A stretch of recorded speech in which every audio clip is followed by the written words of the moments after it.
इस्लामाबाद मुज़ाकरात में कई नुकात पर मुत्तफ़िक़ हैं, मगर ईरान से जौहरी मामले पर इत्तेफाक नहीं हुआ। अमरीकी सदर डोनाल्ड ट्रंप का बयान। ईरान और अमरीकी वफूद इस्लामाबाद में मुज़ाकरात के बाद वापस रवाना हो गए। अमरीका और ईरान में चंद रोज बाद बातचीत का एक और राउंड हो सकता है। अमरीकी अखबार के मुताबिक अमरीका और ईरान में सिफारतकारी के दरवाजे अभी बंद नहीं हुए। ईरान के साथ सिफारतकारी के दरवाजे खुले हैं। इलाकाई हुक्काम के मुताबिक चंद रोज में मुज़ाकरात दोबारा शुरू हो सकते हैं। इलाकाई मुमालिक दोबारा मुज़ाकरात की कोशिश कर रहे हैं। जंग बंदी में मजीद तोफ़ी की कोशिश भी की जा रही है। अमरीका ईरान के मुख्तलिफ बयानात के बावजूद मुज़ाकरात के दरवाजे खुले हैं। अमरीकी सदर डोनाल्ड ट्रंप और नायब सदर जेडी वैंस की वज़ीर आज़म शहबाज शरीफ और फील्ड मार्शल सैयद आसिम मुनीर की तारीफ। ट्रंप ने कहा कि दोनों गैर मामूली इंसान हैं। जेडी वैंस बोले पाकिस्तान के मशकूर हैं। ईरान से कई अहम मामलात पर मस्बत तबादला ख्याल किया गया। अमरीका ने अपनी शराइत वाज़े तौर पर पेश कर दी। ईरानी वफ़द भी इस्लामाबाद मुज़ाकरात में शिरकत के बाद वापस रवाना। ईरानी वफ़द में स्पीकर बाकर कालिबाफ और वज़ीर ख़ारजा अब्बास अराक़ची शामिल थे। ईरानी दफ्तर ख़ारजा का पाकिस्तान की बेहतरीन मेज़बानी पर शुक्रिया। कहा क़याम अमन के लिए पाकिस्तान की कोशिशों को सराहते हैं। ईरान का आबनाए हुर्मुज़ से गुजरने वाले हर जहाज से टोल लेने का ऐलान। ईरानी नेशनल सिक्योरिटी काउंसिल के सरबराह इब्राहिम अजीज़ी का बड़ा बयान। कहा कि आबनाए हुर्मुज़ से गुजरने वाले हर जहाज को नए कंट्रोल निज़ाम के तहत टोल देना होगा। पासदाराने इनकलाब का भी रद्द-ए-अमल। कहा आबनाए हुर्मुज़ में दुश्मन को मौत के भंवर में फंसा देंगे। आबनाए हुर्मुज़ पर मुकम्मल कंट्रोल है। दुश्मन की कोई भी गलत हरकत उसे मोहलिक भंवर में जकड़ लेगी। PSL 11 हैदराबाद किंग्समैन ने इस्लामाबाद यूनाइटेड को 6 विकेटों से शिकस्त दे दी। हैदराबाद किंग्समैन की दावत पर पहले बैटिंग करते हुए इस्लामाबाद यूनाइटेड ने 9 विकेटों के नुकसान पर 153 रन स्कोर किए। कराची के नेशनल स्टेडियम में खेले गए इवेंट के 21वें मैच में हैदराबाद किंग्समैन ने 154 रन का ताकुब 19वें ओवर में 4 विकेटों के नुकसान पर पूरा किया। किंग्समैन के कप्तान मार्नस लाबुशे नॉट आउट 61 रन बनाकर नुमाया रहे। इस्लामाबाद यूनाइटेड की जानिब से क्रिस ग्रीन और फहीम अशरफ ने 2-2 विकेटें हासिल की।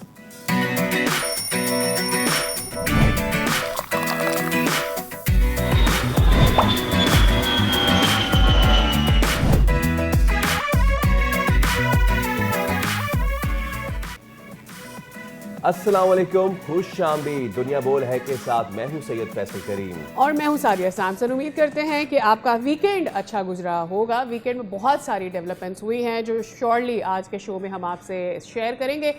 सबसे पहले तो ज़रा बात कर लेते हैं वेदर की, बिकॉज पिछले 2 दिन से तो बहुत ही गर्मी हो रही है, ड्राई भी है वेदर, साथ साथ गर्म हवा भी है। ऐसे लग रहा है जैसे लू चल रही हो। इतवार को कराची में गर्म दिन रिकॉर्ड किया गया है। समंदरी हवाएं गैर फाल होने के बाइस हब्स रहा और ज़्यादा से ज़्यादा दर्जा हरारत तकरीबन 40 डिग्री सेंटीग्रेड तक रिकॉर्ड किया गया। और दीगर इलाकों में मुल्क के मौसम कैसा रहेगा, इस पर भी आगे चल के बात करेंगे। क्या बारिश का कहीं इम्कान है या नहीं, कहाँ मतलब अबर आलूद हवाएं हैं, तेज़ हवाएं हैं, इस सब पे हम आगे चल के ज़रूर बात करेंगे। अब ज़रा कुछ खेल का तस्करा हो जाए और PSL का इवेंट जैसे जैसे आगे बढ़ता जा रहा है।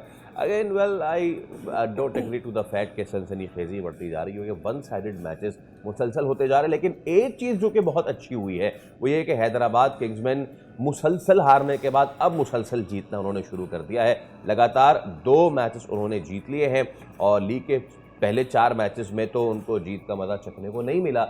लेकिन अचानक से ग्लेन मैक्सवेल के आने के बाद ही उनकी टीम में ऐसा लगता है कि नई जान आ गई है और उन्होंने बैक टू बैक 2 मैचेस जीत लिए हैं और कल उन्होंने इस्लामाबाद यूनाइटेड को शिकस्त दी। एब्सोल्युटली। और ग्लेन मैक्सवेल की आप बात कर रहे हैं फैसल, तो हालांकि ग्लेन मैक्सवेल पहले मैच में कुछ नहीं किया, कल के मैच में भी उस परफॉर्मेंस को जो कि ऑब्वियसली वैल्यू ऐड ज़रूर करती है, लेकिन एक ऐसी परफॉर्मेंस नहीं है जिसके लिए ग्लेन मैक्सवेल के लिए ये कहा जाए कि उन्होंने मैच जिता दिया। लेकिन मुझे ऐसा लगता है कि ग्लेन मैक्सवेल का ऑरा इतना ह्यूज है और उसका इंतजार इतना ज़्यादा हो रहा था कि टीम हैदराबाद पे तो फ़र्क पड़ा ही पड़ा। जो ऑपोजिशन की टीम है उस पर शायद ज़्यादा असर पड़ा। उनको समझ आ रहा है कि भाई कोई बहुत ह्यूज डिफरेंस मेक करने जा रहे हैं, शायद इसका एक प्रेशर भी है।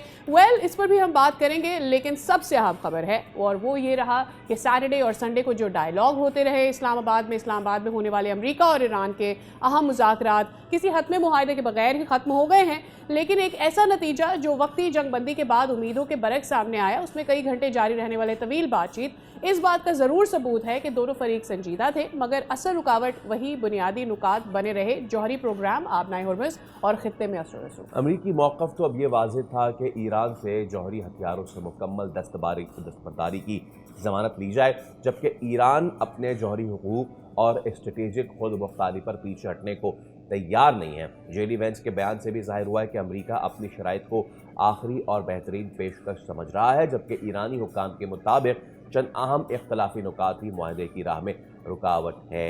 दिलचस्प बात यह है कि दोनों जानिब से मुज़ाकरात की नाकामी का इल्ज़ाम बराह रास्त एक दूसरे पे डालने के बजाय इख्तलाफी नुकात पर रखा जा रहा है, जो इस बात का इशारा है कि सिफारती दरवाजे मुकम्मल तौर पर बंद नहीं हुए हैं। एब्सोल्युटली, नाकामी दरअसल मुकम्मल तातुल नहीं बल्कि एक अबूरी मरहला था, और जहां जंग ये टल गई है फिलवक्त, लेकिन अमन जो है अभी भी दूर है, क्योंकि सीज़ फायर है। सीज़ फायर 2 हफ्ते के लिए रखा गया था। अब सीज़ फायर को क्या दोनों कंट्रीज़ उसको रिस्पेक्ट करती हैं, क्या इसराइल इसकी रिस्पेक्ट करता है, ये हमें देखना होगा। ऑन द अदर हैंड हम ये भी देख रहे हैं कि मुज़ाकरात की नाकामी के बाद अमरीकी फ़ौज ने पीर से ईरान की तमाम बंदरगाहों की नाकाबंदी करने की धमकी दी है, और मामलात किस स्टेज पर जाने हैं यहाँ से, क्योंकि एक दफ़ा फिर से मामला स्ट्रेट ऑफ हॉर्मुज़ पर आकर अटक गया है, क्योंकि ईरान ये चाहता है कि उनको टोल पे किया जाए, और डोनाल्ड ट्रंप ने यह धमकी दी है कि जो भी मुल्क, यानी जिस मुल्क का भी जहाज़ वहाँ पर टोल पे करेगा उसको भी अटैक किया जा सकता है। सो आई थिंक ये एक ऐसी चीज़ है जहाँ जिसे हम एक और स्पॉइलर के तौर पर समझ सकते हैं। यहाँ से चीज़ें एस्केलेट हो सकते हैं।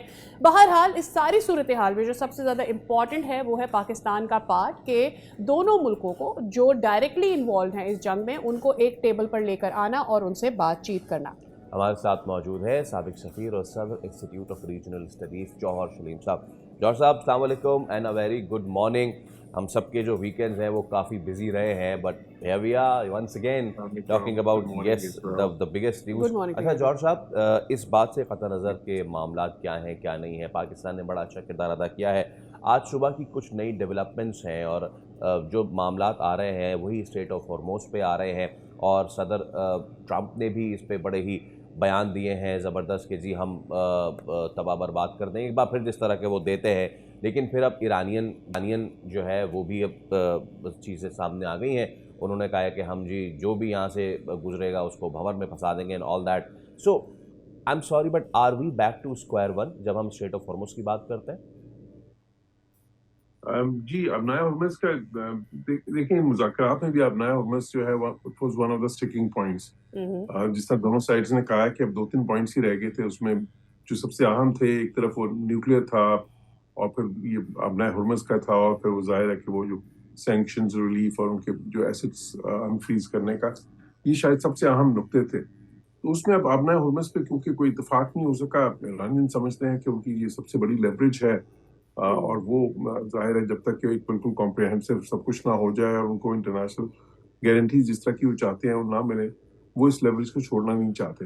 तो अब अमेरिकन जो हैं वो जाहिर है थोड़ा सा प्रेशर टैक्टिक्स यूज कर रहे हैं इस वक्त, जो इन्होंने ब्लॉकेट का कहा है। हालांकि इस ब्लॉकेट से देखें, अब बहुत से लोग सोच रहे होंगे कि ये ब्लॉकेट की बात पहले क्यों नहीं की अमेरिका ने, क्योंकि मैं जिस तरह पहले भी कहता हूँ कि ईरान ने कोई कब्जा तो नहीं कर लिया था अपना हॉर्मुज़ पे, ना उनकी कैपेसिटी है कब्जा करने की।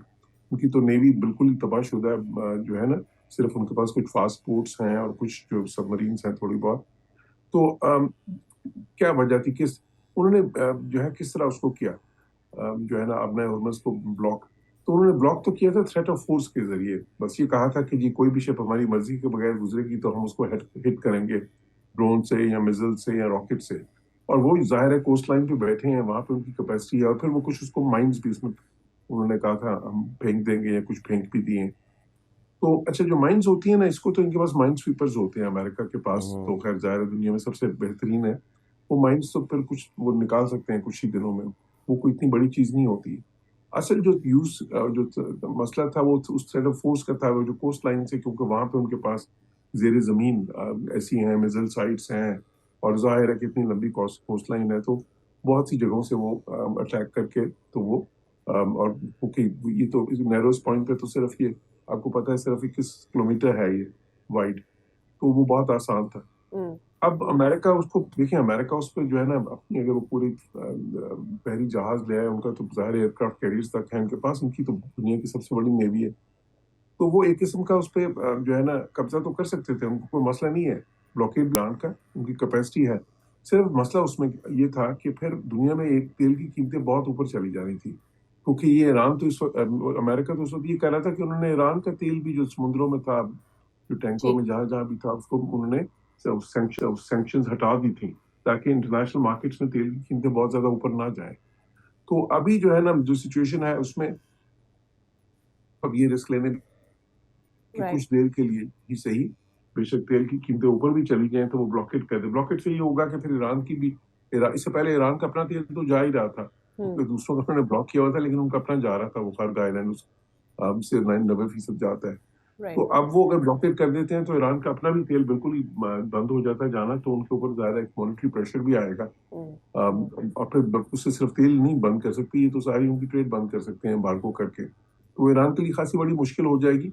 लेकिन जाहिर है उसका कॉस्ट जो है इंटरनेशनली सबके लिए ये होगा कि बिल्कुल ही ऑयल की कीमतें बेकाबू हो जाएंगी। सही तो ये रिस्क था।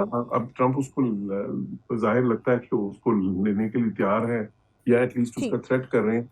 तो अब देखते हैं, ये तो वही जो है ना, अगेन थोड़ा सा वही एक गेम ऑफ चिकन जिसको कहते हैं ना, कि दोनों साइड से वो जा रही है मुखालिफ रुख में बहुत तेजी से एक दूसरे की तरफ, और देखते हैं कि कौन पहले ब्लिंक करता है, वो वाली जॉय बात साहब, है। As we talk about oil prices, हमें ये खबर मिल रही है कि ऑयल प्राइसेस इंटरनेशनल मार्केट में दोबारा इंक्रीज हो रही हैं। आज फर्स्ट डे ऑफ मार्केट होने जा रहा है, एक्सपेक्टेशंस वो यही आ रही है कि जिस 100 तरह के से ऊपर चली। जी जिस जी तरह से एक्सपेक्टेशंस यही आ रही हैं कि जिस तरह से टॉक्स कंटिन्यू नहीं हुई हैं और एक हॉल्ट आ गया है, आज जब मार्केट्स ओपन होने जाएंगी तो मार्केट्स में भी बहुत अच्छी सिचुएशन नहीं होगी, ये भी एक्सपेक्ट किया जा रहा है। हैविंग सेड दैट, बिल्कुल। आपको क्या लगता है सेकंड डायलॉग की क्या उम्मीदें हैं? क्योंकि कुछ अहम जैसे वॉशिंगटन पोस्ट सो चला रहे हैं कि जी दूसरा दौर हो सकता है, but there are certain analysis के जेडी वैंस अगले दौर के बारे में कोई बात करके नहीं गए हैं। So what do you think is going to happen? देखिए, डेडलॉक तो पैदा हुए ना, उसमें तो कोई शक नहीं। अच्छा, मैंने ये कहा था पहले भी कि जो है ना, डेडलॉक्स भी हो सकते हैं इसमें। उसमें वो कोई इतनी अनयूजुअल चीज भी नहीं है, मुज़ाकरात में हो जाते हैं डेडलॉक या या ऑफ तातुल कोर्स। जिसको आप कहते हैं। लेकिन मसला ये होता है कि फिर आप क्या उससे निकल सकते हैं और वापस आ सकते हैं उसमें इस पे, या और जरूरी भी नहीं कि ये मुज़ाकरात उसी तरह हों जिस पर पहले फॉर्मेट पे, ये किसी और फॉर्मेट से भी दोबारा कंटिन्यू कर सकते हैं, क्योंकि अब तो काफी बातचीत उन्होंने, देखे ना, 21 घंटे उन्होंने बात कर लिया आपस में, एक दूसरे की पोजीशंस उन्होंने खासी हद तक समझ ली हैं। अब इसके बाद और जो स्टिकिंग पॉइंट है अब वो तो 2-3 हैं सिर्फ, बाकी पे तो तकरीबन इत्तेफाक उनका खासी हद तक हो गया था। तो वो जो स्टिकिंग पॉइंट्स है उसमें बैक एंड फोर्थ डिप्लोमेसी जो है, मतलब पाकिस्तान के जरिए या जिस तरह वो पहले कर रहे थे इनडायरेक्टली, वो भी हो सकती है अब निगोशिएशंस। तो क्योंकि अब तो मसला ये है ना, वो उन्हीं 3-4 जो भी पॉइंट्स हैं उनके ऊपर ही जाहिर है कि तुम दोनों ने थोड़ी सी लचक दिखानी है। तो मैं समझता हूँ कि वो अहम नहीं है इस वक्त कि जी दोबारा ये राउंड शुरू होता है कि नहीं। अब अहम यह है कि क्या वो लचक दिखाई जाती है, क्योंकि इस वक्त दोबारा से वो गेम शुरू होगी जिसमें एक दूसरे पे प्रेशर डाल रहे हैं कि जी अब वो, खसूसन अमेरिका प्रेशर डाल रहा है ईरान पे कि उनकी तरफ से लचक आए, बिकॉज अमेरिका ये समझता है कि ball is in Iran court. क्योंकि उन्होंने तो कहा ना, हमने अपने फाइनल जो जितना मैक्सिमम कर सकते थे, हमने अपना फाइनल प्रपोजल भेज दिया, जेडी वैंस ने कहा है। तो वो चाहते हैं कि अमेरिका कुछ लचक दिखाए, खसूसन ये अपनाए हुर्मुज़ वाले मामले पे, और जाहिर है न्यूक्लियर इशू, लेकिन सबसे पहले अपनाए हुर्मुज़ वाले मामले पे, क्योंकि इस पे अगर वो ईरान ने लचक दिखाई तो फिर वो मुज़ाकरात दोबारा शुरू हो जाएंगे। ठीक है, ठीक है। तो इसलिए अब जो है ना, उस सेंस में मैं समझता हूँ कि वो उनकी बात ठीक है कि वो बॉल उनकी कोर्ट में है, अनलेस के अमेरिकन प्रेसिडेंट डिसाइड ये करें कि जी ठीक है, अब हम ये वाली प्रेशर टैक्टिक्स यूज नहीं करते। क्योंकि होगा ये कि अब तेल की कीमतें तो बहुत ज्यादा एकदम ऊपर जाना शुरू हो जाएंगी ना। अब तो न सिर्फ ये हुआ है कि वो, ठीक है, अमेरिका उसको ब्लॉकेट तो कर सकता है, लेकिन ब्लॉकेट का मतलब है फिर वो सारी ट्रैफिक तो डिसरप्ट होगी ना। बिल्कुल ठीक है। फिर ईरान का अच्छा, तेल भी नहीं जाएगा, तो बाकियों का भी नहीं जाएगा, तो वो इस जॉब तेल साहब, की एक कीमत। एक चीज़ ये कि before talking about the role of Pakistan, एक चीज़ ये कि जो इस मामले में अटेन की थी सबसे बिगेस्ट विक्ट्री, वो थी पार्शियल सीज फायर। तो आपको लगता है कि अगर फिलफौर किसी मुआहदे पे नहीं पहुंच पाते तो सीज फायर को मज़ीद अगर वसअत दी जाए तो वो भी टाइमली एक बड़ा लीफ मज़ीद हो सकता है? And do you see any prolonged cease fire? जी, इस वक्त बिल्कुल हम जो है एक टेम्पररी सीज फायर है, जो जाहिर है आर्जी सीज फायर है 2 हफ्ते का। अच्छा, मैं ये समझता हूँ ये बहुत ही अहम होगा कि इसको एक्सटेंड किया जाए, या क्योंकि अगर ये एक्सटेंड नहीं होता तो फिर तो जाहिर है कि वो वापस जो है ना एक जंग की सूरत में जाते हैं। और वो जंग हमें ऑलरेडी पता है कि वो बहुत ही ज़्यादा एक ऐसे फेज में आ गई थी जो कि अनकंट्रोल्ड एस्केलेशन का फेज था। तो एक तबाही का जो है ना मंजर था, वो तो जाहिर है बिल्कुल एक एज ऑफ प्रेसिपिस पे थे, जहाँ से पाकिस्तान इन दोनों फरीकैन को मेज पे लेके आया मुज़ाकरात की। तो इसलिए जो है ना ये इसका बहुत ज़रूरी है। मैं समझता हूँ अगले कुछ दिन बहुत ही अहम है। ये जो जिस तरह से दोनों साइड से ख़ुसूसन अमेरिका की तरफ से प्रेशर टैक्टिक्स इस्तेमाल हो रही हैं, तो फिर अब देखना ये कि ईरानियंस इसका किस तरह से जवाब देते हैं। क्योंकि एक तो ये है कि वो ईरान ये कि उनके जो हैं नेगोशिएटर्स वो ये समझेंगे कि ठीक है जी, ये अपना थोड़ा सा जोर लगा लें, ये ब्लॉकेड तो कर देंगे, लेकिन वो कीमतें इतनी ज़्यादा हो जाएंगी कि कुछ दिन के बाद ही इनको वो ब्लॉकेड हटाना पड़ेगा। ईरान जो है ना वो ये भी सोच सकता है। तो साथ ही साथ जो है ये भी हो सकता है कि वो थोड़ी सी लचक दिखाएं कि चलें ठीक है अपना हुर्मुज़ पे, तो सबसे पहले उनको अपना हुर्मुज़ वाले मामले पे लचक दिखानी है, क्योंकि अमेरिका ये कह रहा है कि आप इसको भी खोलें जो है ना फिलहाल, फिर बाकी जो है ना चलें आगे बातचीत करते हैं। वो ईरान नहीं मान रहा।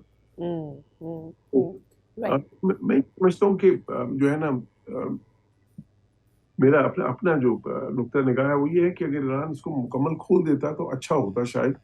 उसकी वजह ये है कि देखिए उसकी वजह ये कि अगर बाद में भी किसी वक्त उसको दोबारा से ब्लॉक करना चाहते तो वो तो कैपेबिलिटी में तो बात कर रहा हूँ ना एक बिल्कुल गैर जानिबदार पर्सपेक्टिव से, कि अगर वो बाद में भी इसको अगर ब्लॉक करना चाहते दोबारा से तो कर तो सकते हैं, उनके पास वो कैपेसिटी तो है, उन्होंने थ्रेट ऑफ फोर्स ही देना है। उसके बाद जब वो अगर वो अभी खोल देते तो दोबारा किसी वक्त बात ना बनती और वो फिर दोबारा बंद करना चाहते तो उन्होंने सिर्फ एक स्टेटमेंट ही उनकी तरफ से आनी है कि दोबारा से हम जो भी शिप्स गुजरेंगे उनको अटैक कर देंगे, हिट करेंगे। तो इसलिए बेहतर तो यही होता है, लेकिन कुछ ईरान की जानिब से ये भी समझा जा रहा है कि एक बार हमने इसको जो है ना अनब्लॉक कर दिया तो फिर ब्लॉक करने का कॉस्ट बहुत ज्यादा होगा। तो अब ये है सिचुएशन जहाँ पे हम तो इसलिए मैं समझता हूँ कि अगले 2-3 दिन जो आने वाले 2-3 दिन है वो बहुत अहम होंगे। राइट, ठीक है। स्ट्रेट ऑफ हॉर्मुज़ के ऊपर बात करते हैं आगे चलकर। जौहर साहब, I have a question about how Pakistan dealt with everything. ये सारी चीज़ें जो हुई हैं इस पर पाकिस्तान का किरदार आप किस तरह से देखते हैं, ख़ास करके तमाम तर डेलीगेशन को यहाँ पर वेलकम करना, उन्हें इकट्ठा करना, स्टार्टिंग फ्रॉम जब ट्रंप ये कह चुके थे कि ये सिविलाइजेशन हम तबाह कर देंगे ईरान की। देखिए पाकिस्तान ने तो अपना जो है ना किरदार, पाकिस्तान ने तो ऐसी सफारती जो है ना महारत दिखाई है, ऐसा ब्रेक थ्रू किया है जिसकी पूरी दुनिया तारीफ और सताइश कर रही है, उसमें तो कोई शक ही नहीं है। मतलब वहां से उनको लेके आना, लेकिन जो अहम चीज़ है उसमें, जो कि मैं कह भी रहा था पिछले दिनों में, उस दिन भी मैंने कहा जब ये मुज़ाकरात जिस दिन होने थे या हो रहे थे, कि जी हमें अपनी एक्सपेक्टेशंस को मैनेज करना है। कुछ हमारे जितना मीडिया के दोस्त जो है ना वो एक्सपेक्टेशंस को बिल्कुल अनरियलिस्टिक लेवल्स पे ले गए थे। वो इस तरह का तस्वुर दे रहे थे कि जिस तरह बस डॉटेड लाइन पे आके साइन करना है, सारा कुछ तय आ गया ना, वो मार्ग अंदर की इतला है और इस तरह की बातें कर रहे थे। तो वो कुछ प्रोग्राम्स में मेरे साथ भी थे इस तरह के जर्नलिस्ट, तो वो जिसपे मैं मुस्कुराहट देता था बस। क्योंकि देखें वो जो अनरियलिस्टिक एक्सपेक्टेशंस हैं, मतलब एक सालों के मामला थे, दहाइयों के मामला थे, तो आप एक्सपेक्ट करते कि बस एक ही राउंड में सारे हल हो जाते, तो ये तो फिर जो है मैंने तो कहा था कि ये तो ड्रीम सिनेरियो होगा, लेकिन जाहिर है कि ड्रीम्स तो फिर आपको पता है हकीकत में कम ही तब्दील होती है ना। जो रियलिस्टिक सिनेरियो ये था कि जी मुज़ाकरात हो, बात आगे बढ़े, जो मैंने कहा भी था उस वक्त, कुछ इश्यूज पे इतफाक हो, कुछ पे नहीं होगा, तो वो फिर उसको आप, लेकिन अच्छी चीज़ ये होती कि जिन पे इतफाक होता तो उसको फिर किसी तरह वो उन चीज़ों को जिस पे इतफाक होता उस पर कोई एमओयू कर लेते और फिर बाकी स्ट्रक्चर्ड डायलॉग रखते, एक ये भी हो सकता है। लेकिन मसला ये आ रहा था कि क्योंकि ईरान आपना हुर्मुज़ खोलने पे तैयार नहीं था शुरू में ही, तो वो फिर उस वजह से फिर अमेरिका भी आगे बढ़ने के लिए तैयार नहीं था। तो इसलिए मैं समझता हूँ कि जो है ना पाकिस्तान ने तो अपना रोल जो है एज अ फैसिलिटेटर जो है ना, और एज अ कंट्री जो जिसको कि सारे ट्रस्ट करते थे जी, वो उसने अदा कर दिया है। बिल्कुल ठीक है जॉर्ज साहब, तो पाकिस्तान आज़ाद भी किया, उस ट्रस्ट को लेवरेज भी किया, बिल्कुल सही तौर। Thank you so much sir, thank you so much, it was a pleasure having on the show, और आपको हम ज़हमत देते रहेंगे। तो पाकिस्तान ने अपना किरदार अदा किया है, पाकिस्तान आगे भी अमन आलम को फ़रोग़ देने में अपना किरदार इसी तरीके से अदा करता रहेगा। We are committed to peace. एक ब्रेक ले रहे हैं, दोबारा हाजिर होंगे। Stay with us.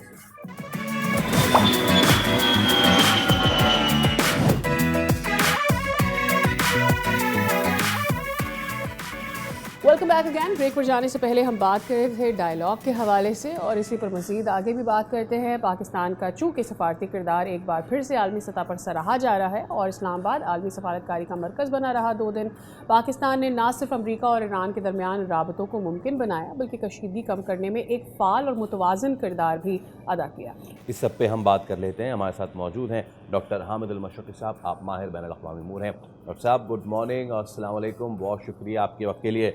डॉक्टर साहब स्टार्टिंग विद अगेन पाकिस्तान की आलमी साख, हम ये कहते हैं ना, this is just not a one of. इसकी तैयारी बहुत अरसे से हो रही थी। पाकिस्तान ने जिस तरीके से अपने बैनुल-अक़वामी मंजरनामे पे जो है वो अपना स्केल अप किया है, so please what do you think, ये पिछले साल के ऑपरेशन मार्का हक के बाद से हुआ है या फिर ये ऑपरेशन स्विफ्ट 2019 के बाद से ही चीज़ें शुरू हो गई थी?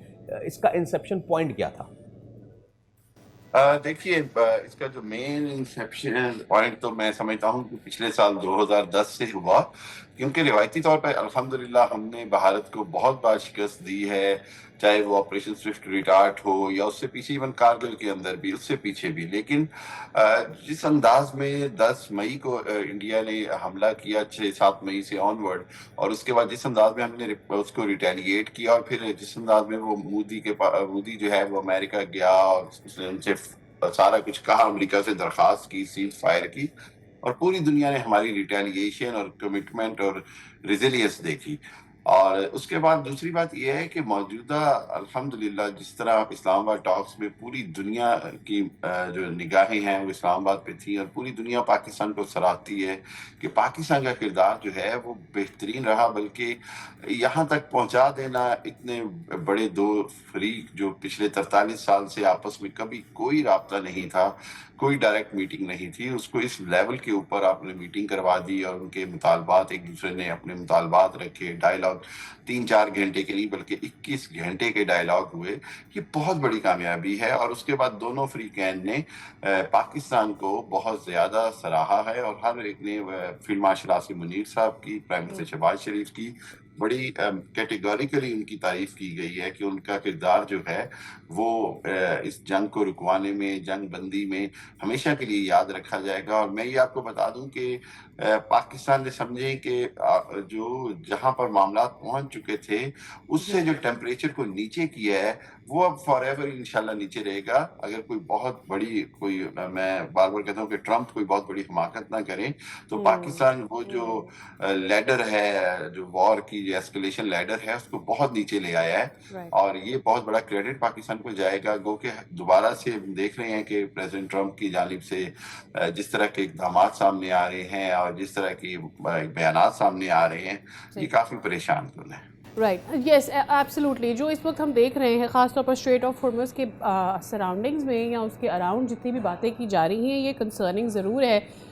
इसहाक डार साहब ने भी दरख्वास्त की है कि सीज़ फायर को कंटिन्यू किया जाए, इसको ब्रेक ना किया जाए। मेरे ख्याल में इस वक्त जब कोई भी डायलॉग हामिद साहब नहीं कि हॉल्ट में चला जाता है या रुक जाता है या कोई डेडलॉक आ जाता है, उसमें सबसे बड़ा कंसर्न यही होता है कि कहीं सीज़ फायर की खिलाफ वर्जियाँ शुरू ना हो जाए। अभी 2 हफ्ते का वक्त तो ज़रूर है, लेकिन आपको क्या लग रहा है, क्या इसराइल को रोका जा सकता है सीज़ फायर की खिलाफ वर्जी करने से?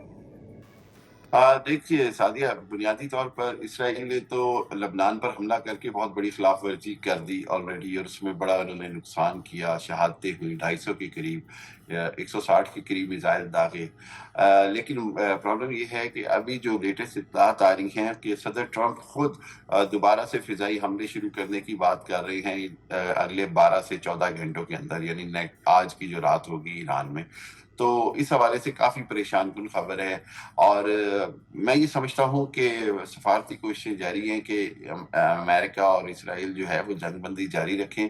लेकिन बात यह है कि किसी न किसी अंदाज में अमेरिकन प्रेसिडेंट को समझना होगा कि अगर जंगबंदी नहीं की जाती है, जंगबंदी नहीं होती है, तो ये जो मामलात और ख़राब होंगे, तो इसका नुकसान पूरी दुनिया को होगा। जैसे कि अभी ईरानी सदर ने कहा कि जिस अंदाज में अमेरिका नाकाबंदी की बात कर रहा है आबनाए हरमुज़ के, और उसके बाद फिर जो है वो डॉलर की कीमत जो है वो बैरल जो है वो 200, 300, 400, $500 तक भी जा सकता है, जो कि तबाहकुन होगा पूरी दुनिया के लिए। मैं ये बात बड़ी वसूख से कह रहा हूँ कि ये एक ऐसा क्राइसिस आएगा शायद दूसरी आलमी जंग के बाद से ये सबसे बड़ा या उससे भी बड़ा क्राइसिस बन जाए।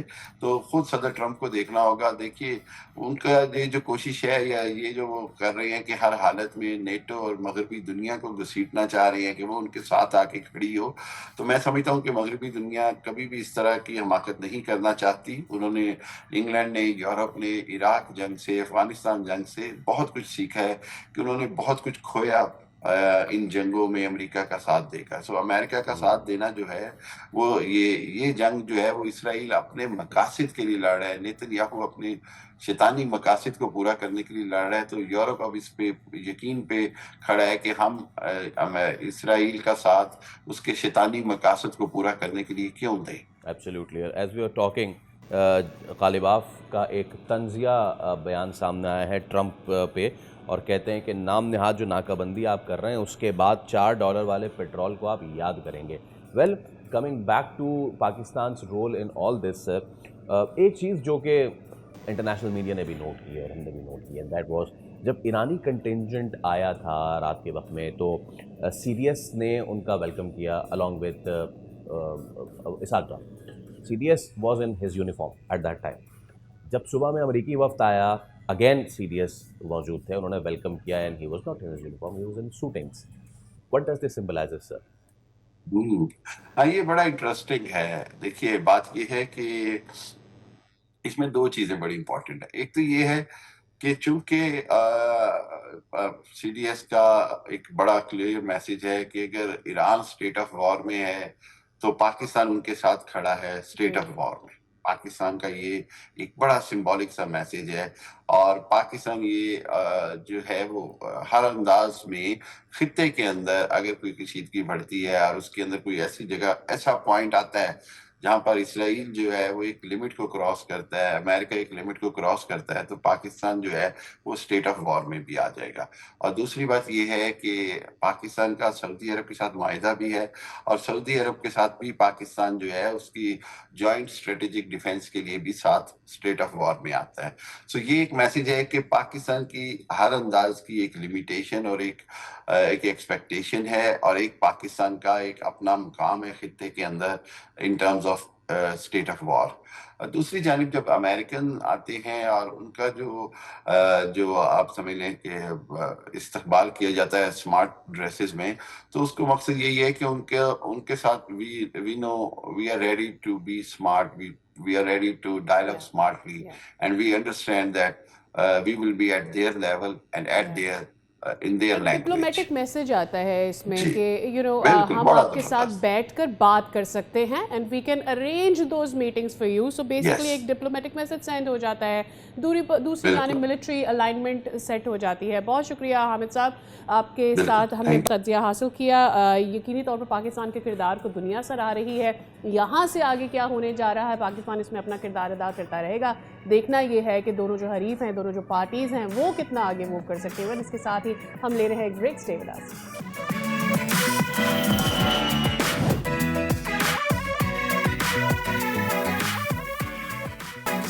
Welcome back. बहुत सारे फॉरेन एलिमेंट्स के आने से बहुत सारी चीज़ें बेहतर हुई हैं, और यकीन करें कि ग्लेन मैक्सवेल हैदराबाद किंग्समैन के लिए वो जेडी वैन साबित हुए हैं जिसके आने के बाद शादियाने बजना शुरू हो गए थे। कम से कम हैदराबाद की हद तक तो शादियाने बज रहे, क्योंकि 4 मैचेस स्ट्रेट हारने के बाद हैदराबाद ने किया है कमबैक और 2 मैचेस स्ट्रेट जीत लिए। भली करे आया बाबा। हाँ, भली करे आया। पॉइंट्स टेबल पर भी बहुत ही भली करे आया हुआ है उनके साथ, बिकॉज कल पॉइंट्स टेबल पर अब वो फ्रॉम बॉटम वो थर्ड, यानी थर्ड लास्ट पोजीशन पर अब हैदराबाद रिजाइड कर रही है। वेल, इसके साथ ही मुझे लाहौर कलंदर्स की फिक्र पड़ गई है। आप देखते ही हैं कि आगे चलकर वो क्या करते हैं। कल जो मैच हुआ और उससे पहले वाले मैच में मुसलसल जो 2 कामयाबियां हासिल की हैं, और जो ग्लेन मैक्सवेल का फैक्टर है, इसके ऊपर जरा बात कर लेते हैं। हैदर अली हमारे साथ मौजूद हैं, आप क्रिकेट एक्सपर्ट हैं। अस्सलाम वालेकुम हैदर भाई, very warm welcome to you in the show. Sir, आपने दोनों मैचेस देखे होंगे हैदराबाद के। क्या शानदार विन हासिल किया है उन्होंने। दूसरी टीम्स ने भी बहुत किरदार अदा किया है अपने हारने में, लेकिन Hyderabad has made a good comeback. बिल्कुल, हैदराबाद ने कमबैक बहुत अच्छा किया है, और उसमें सबसे अहम चीज़ ये है कि उन्होंने अपना बैटिंग ऑर्डर चेंज किया है। लेबुशन खुद ओपनिंग कर रहे हैं, और बड़ी अच्छी क्रिकेट खेल रहे हैं। उन्होंने बड़ी अच्छी नहीं, दोनों इनिंग्स बहुत अच्छी खेली हैं, कल भी और उससे पहले भी। और बैटिंग ने उनकी ओपनिंग ओपनर आने की वजह से बैटिंग में थोड़ा सा स्टेबिलिटी आई है। और मैक्सवेल तो आपको पता है दुनिया के माने हुए खिलाड़ी हैं, उनके आने से यकीनी तौर पर उनको एक इजाफी कॉन्फिडेंस। फोर्स मिल गई है, कॉन्फिडेंस बहाल हो गया है उनका। और बॉलिंग भी उनकी बड़ी अच्छी हुई कल। उनके बॉलर्स ने, मोहम्मद अली ने बहुत अच्छी बॉलिंग की है, यस। फिर उनके एक नए आसिफ महमूद, उन्होंने अच्छी बॉलिंग की, उनको 4 विकेटें मिली हैं। तो टीम ने थोड़ा सा अपने आप को, मैंने पहले दिन ये बात कही थी कि हैदराबाद की टीम नई है और उसको कंबाइन होने में थोड़ा टाइम लगेगा अभी अपने आप को सेटल होने में, क्योंकि प्लेयर्स की आपस की जो अंडरस्टैंडिंग होती है वो इतनी जल्दी बनती नहीं है, और नई टीम है, लेकिन अब वो आहिस्ता आहिस्ता उन्होंने अपने आप को सेटल कर लिया है। और ऐसा लग रहा है कि अब वो दूसरी टीमों को, अभी तो उन्होंने सिर्फ इस्लामाबाद यूनाइटेड को हार्ड टाइम दिया है, लेकिन आगे जो मैचेस होंगे मुल्तान से और पेशावर जल्मी से, तो और दूसरी टीमों से, तो वहां भी वो हार्ड टाइम देंगे। तो अच्छी सही। बात है कि टीम में अपने आप को सेटल कर रही है। बिल्कुल। हैदर भाई, जहाँ हम अपने लोकल पाकिस्तानी टैलेंट पे थोड़ा सा परेशान हो रहे थे, जो हमारे बिग विग्स हैं वो इतना अच्छा नहीं कर रहे हैं, वहीं पे जो यंग गन्स हैं वो अब प्रूव करती जा रही है। कल के मैच में एक टीम जीती, एक टीम हारी, लेकिन दोनों टीम्स में जो हमारा फ्यूचर टैलेंट है, आई एम टॉकिंग अबाउट, एक तो हैदराबाद से मास सदाकत और दूसरे इस्लामाबाद से समीर मिन्हास, दोनों बड़ा अच्छा परफॉर्म कर रहे हैं। क्या समझते हैं, इनको इतना जल्दी लेकिन रश नहीं करना चाहिए हमारी नेशनल टीम में?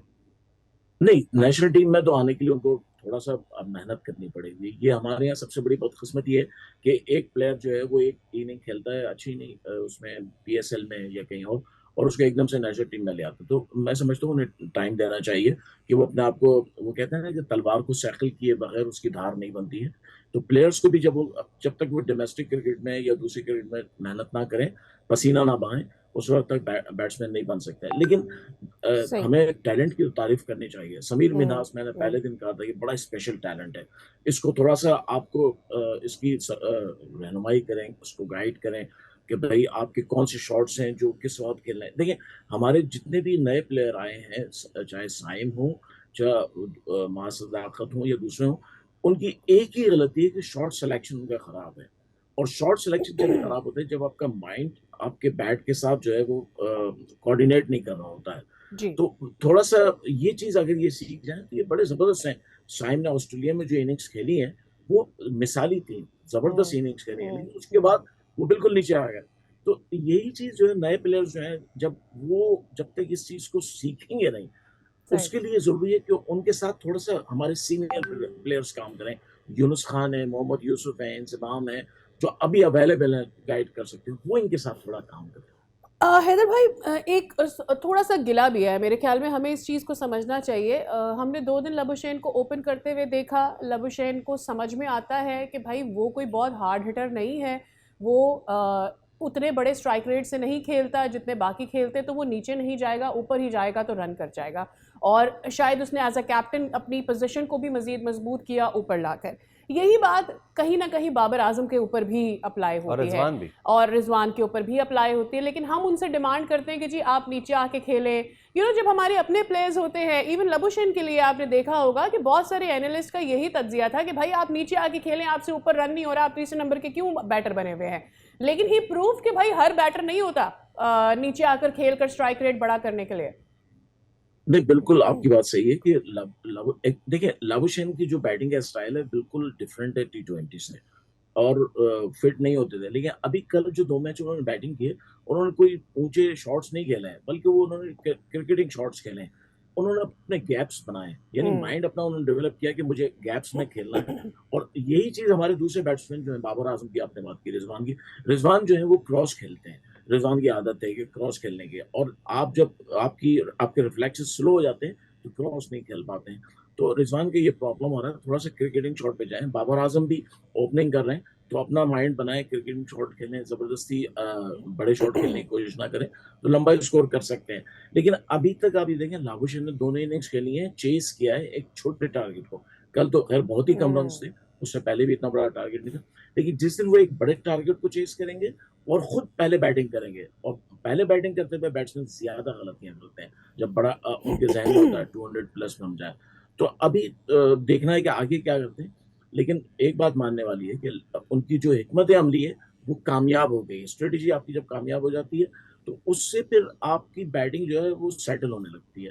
तो यही चीज़ हैदराबाद ने सिंपल अपनी एक स्ट्रेटेजी बनाई है और उसमें वो कामयाब है। एब्सोल्युटली। थोड़ा सा हमारे पास वक्त कम है, लेकिन आज के मैच की अगर बात कर लें, पेशावर का बड़ा अहम मैच है आज।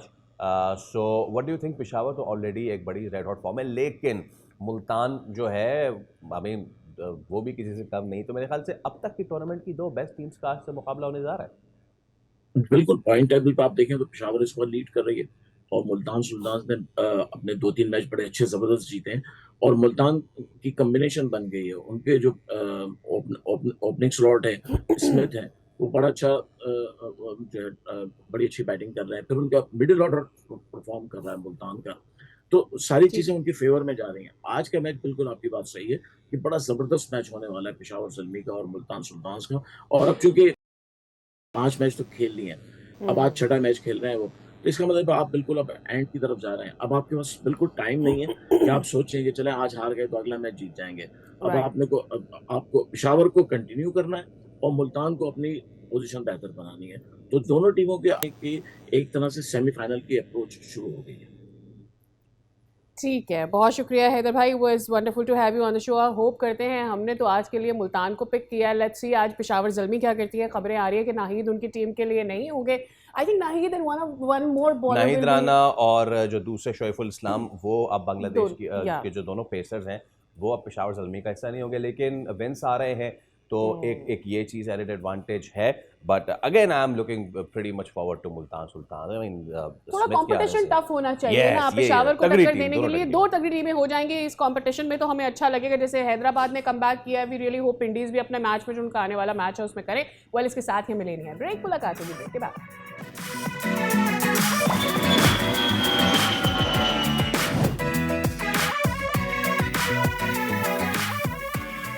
एक बार फिर आपको कहेंगे खुशामदीद। And you know, as we were saying कि अगर ये मुज़ाकरात जो है वो ज़्यादा सक्सेसफुल नहीं होते तो उसका आउटफॉल क्या होगा। So this one thing and that is petrol की जो कीमतें हैं इस वक्त आलमी मंडी, वो तो इस वक्त मसला कर ही रही है। बट इससे पहले कि हम आलमी मंडी की जानिब जाए, let's move to the Pakistan stock exchange. और वहाँ पे सिचुएशन ये है कि मार्केट ओपन हुई है एंड 5000 पॉइंट्स की मंदी के साथ मार्केट ने ओपन किया है।